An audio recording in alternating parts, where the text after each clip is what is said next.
கர்த்தருடைய நாமத்துக்கு ஸ்தோத்திரம் உண்டாவதாக. முதிர் வயதானவங்கள ரொம்ப அருமையாக பார்த்துக்கணுங்க. ஏன்னா அவங்க நாம் குழந்தையா இருக்கும்போது அவங்க நமக்கு என்னெல்லாம் செய்திருப்பாங்க இல்லையா?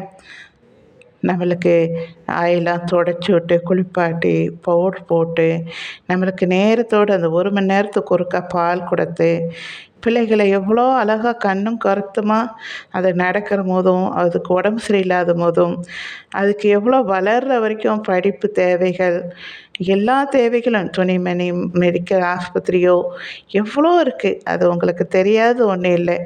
எவ்வளோ நல்லா பார்த்து பார்த்து பார்த்துக்கிட்டு வளர்ந்த பிறகு திருமணம் காரியங்கள், வேலை வாய்ப்பு எல்லாம் செலவு பண்ணி பிள்ளைகளுக்கு கல்யாணம் முடித்து இவர்கள் ஒரு வயசான காலத்தில் ஓய்ந்து இருக்கலாம் அப்படின்னு முதிர் வயதாகும்போது அவர்களை எவ்வளோ பேர் கவனிக்காமல் அவர்களை அப்படியே விட்டு விடுகிறார்கள். முதியோர் இல்லத்திலே விட்டு விடுகிறார்கள், ரோட்டில் விட்டு விடுறாங்க, எங்கேயோ கொண்டு போய் விட்டுட்டு அப்படியே வந்துடுறாங்க. அவங்கெல்லாம் நெட்டில் ஒவ்வொருத்தரும் சொல்லி அழும்போது ரொம்ப கஷ்டமாக வேதனையாக இருக்கும். அவர்களால் எந்த வேலையும் செய்ய முடியவில்லை என்றாலும் முதிர் வயது உள்ளவர்கள் வீட்டில் இருப்பது ஒரு ஆசீர்வாதம். அவர்கள் முன்பு எத்தனையோ முறை நமக்கு எவ்வளோ காரியங்களை செய்திருப்பார்கள். அவர்கள் நன்றாக இருக்க காலத்திலே பூத்து காய்ச்சி பழங்களை கொடுத்து நமக்கு புரோஜனமாய் இருந்தவர்கள் அவர்கள். அவர்களை பார்த்து கொள்வது நமது கடமை.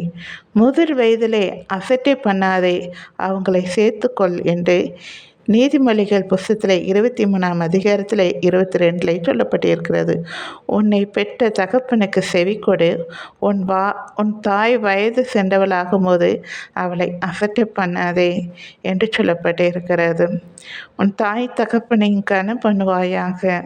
உன் ஆயுசு நாட்கள் நீடித்திருப்பதற்கு உன் தாயின் தகப்பனையும் கனம் பண்ணுவாயாக என்று வேதத்திலே சொல்லப்பட்டிருக்கிறது. எனக்கு அன்பானவர்களே, நம்மளுடைய ஆயுசு நாட்கள் பெருகணும்னா இந்த டாக்டரை பார்க்கணும், இந்த சத்தானதை சாப்பிட்டா நமக்கு ஆயுசு பெருகும், அதெல்லாம் ஒன்றுமே இல்லைங்க. வேத வசனம் சொல்லப்பட்டு இருக்கிறது, உன் தாய் தகப்பனையும் நீ கனம் பண்ணால் உன் ஆயுசு நாட்கள் நீடித்திருக்கும் என்று சொல்லப்பட்டிருக்கிறது.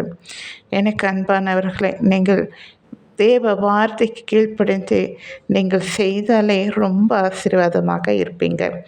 நான் எங்கள் அத்தையை ரொம்ப நல்லா பார்த்துக்கிட்டேன், அம்மாவையும் நல்லா பார்த்துக்கிட்டேன். எனக்கு அது ஒரு மன நிறைவை தருகிறது. நம்ம நல்லா கவனித்தோம் அப்படின்னு. அந்த நிறைவு, அந்த சந்தோஷம், அந்த சமாதானம் உங்களுக்கும் வேணும்ல. நீங்கள் யாரையும் எந்த கஷ்டமும் படாமல் அவர்களை உங்கள் குழந்தையா பாருங்களேன். நீங்கள் குழந்தையா இருக்கும்போது அவங்க எப்படி செய்தாங்களோ பார்த்து பார்த்து அதே மாதிரி பார்த்து பார்த்து அவங்களுக்கு க்ளீன் பண்ணுங்க, அவங்களுக்கு சோறு ஊட்டி விடுங்க, அவர்களோட ஒரு டைம் செலவு பண்ணிங்களேன், அவங்களுக்கு ரொம்ப சந்தோஷமாக இருக்கும். போகும்போது உங்களை ஆண்டவரை அவங்களை கொண்டு ஆண்டவர் ஆசீர்வதிப்பார். சரிங்களா? தேங்க்யூ.